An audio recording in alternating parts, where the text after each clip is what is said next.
Welcome to the Love It Creative channel. Today we are going to doodle this pie in honor of Thanksgiving coming up and me not knowing what else to doodle. So I'm using the dry ink brush. It's in the inking section. I've gone to the properties and adjusted the size, and then I turned the streamline all the way up so the lines are nice and clean. Sorry for that glitch.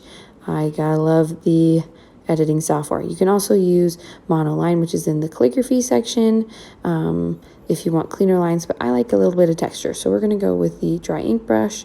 I have it in my go-to brushes folder, but you can just use it in the inking section. We're going to make it a little bit bigger.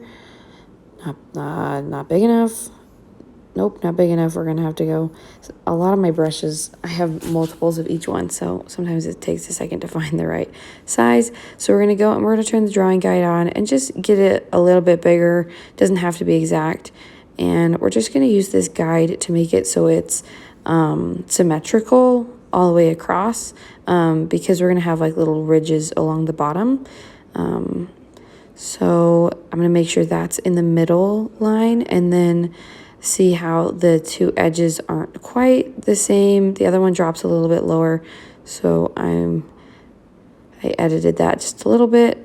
And then we're gonna do like 25 tries of these.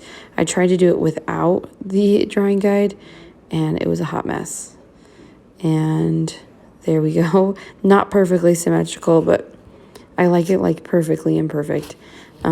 So hopefully that doesn't bother you too much. Now we're going to use the drawing guide again, long press, and then use the little blue dots to adjust it so it's all flat along the bottom.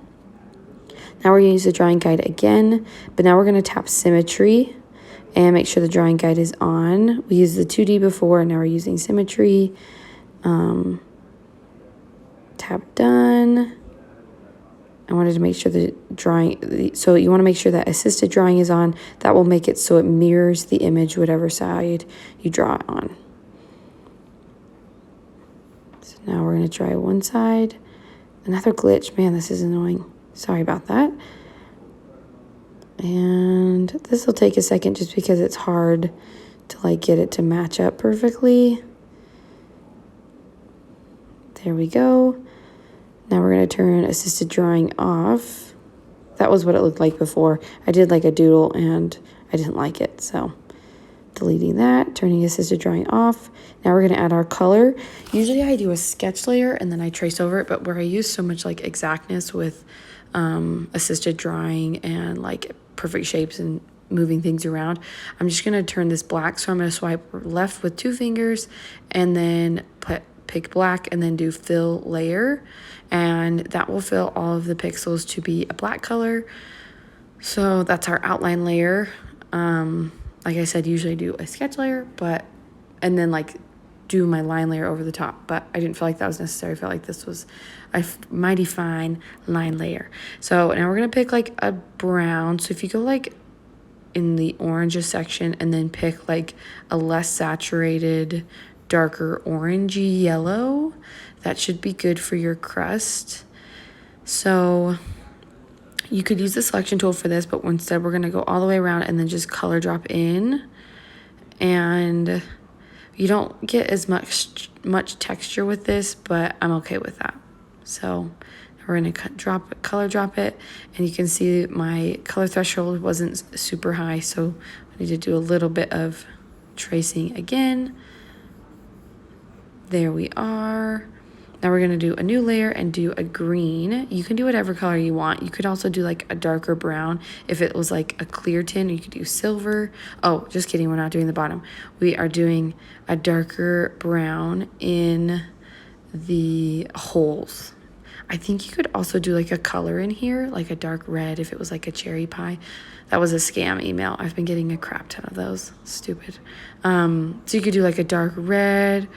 I feel like most pies, or maybe like a tan, maybe even something a little lighter because it's like an apple pie. So it's like in the same color family, but lighter. I just chose to do a darker color, because I wasn't thinking about any other pie than pecan pie. So I thought about doing orange, but then I realized, let's do green. Green would be so fun. I did kind of like a tealy green.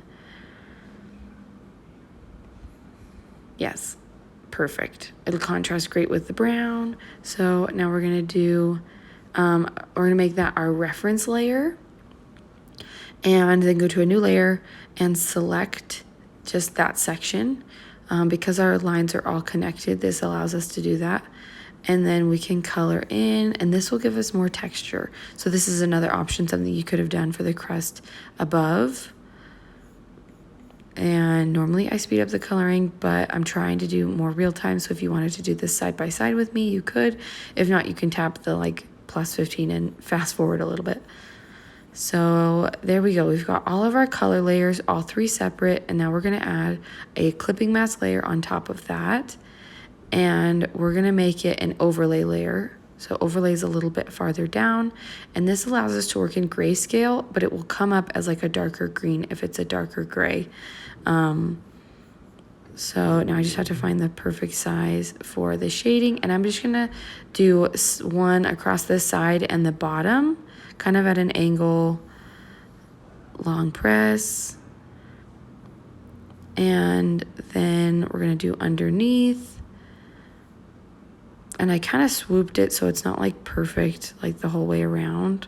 I also messed this up and I ended up undoing it because I didn't like that one.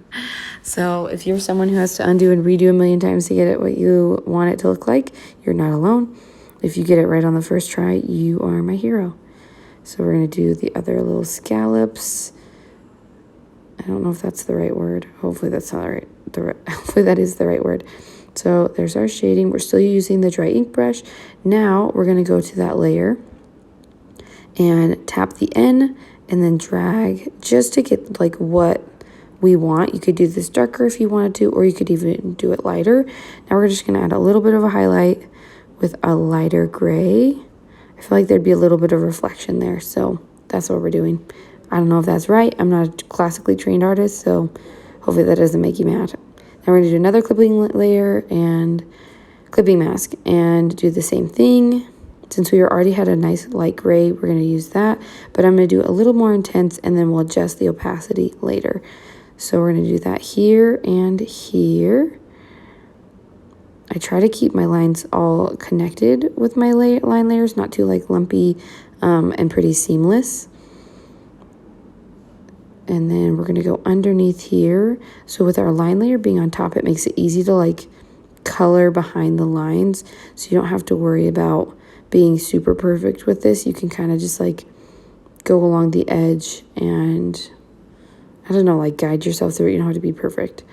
So again, I'm not classically trained. I don't even know if shading would technically go here. I just feel like it needed something else. So we're going to do that. And then we're going to find a darker color. This is just a darker gray. Again, we're using overlay. So that allows us to use a darker color or a darker grayscale. And then it makes it like in the same color family. And then we'll adjust the opacity after because this is a little dark and intense, I think. But if that's your fancy, you don't have to adjust the opacity. You do you. I didn't like how these were coming together. So we fixed that and then went back to our lighter color and brought it back that way. And then we're going to do a little more dark underneath that one. And just a little here. The last little bit we're going to do, add some color inside the little teardrop shapes. Oh, just kidding. We have to add shading, duh, to the rest of the crust. The teardrops will get their shading in a moment. They'll have to be patient. Who are you talking to? I'm doing a YouTube video. What do you think? Who do you think I'm talking to? That's my husband. Concerned that I am talking to a random stranger in our house, I guess. So we're adding just on like just a gradual up wave on those scallops. This one we're just going to do a little here. Although you probably could have done without that one too. Now we're going to go and adjust the opacity, tap the N and bring it down. And our highlight's a little more intense than our shadow, but I'm okay with that. Okay, now we are going to add shadow and highlight to our teardrops. I didn't do the overlay adjustment just yet, so you could see like how this is a light gray, and then we're going to do a darker color. We'll just do the same dark gray that we've used for the other ones, and come here and there and there. Now we're going to go and do overlay, and you can see how it changes with all the different masks. And there we go. Make it a little lighter, but not too light. I think I would have done a darker overlay had I had to do this over. Okay, now we're going to change the background because white backgrounds are boring. And so we're going to do a fun orangey color, but not too saturated because, yeah. I'm going to adjust the canvas a little bit so we can have room to do some lines for steam, because I felt like that would be fun. For this, I'm going to use a 6B pencil, which is in the sketching section, yes, the sketching section. I'm just using like a light gray for this, almost like the same light gray for our shading. And then I am going to do an overlay, and there we go. Thanks for watching, and subscribe and like for more.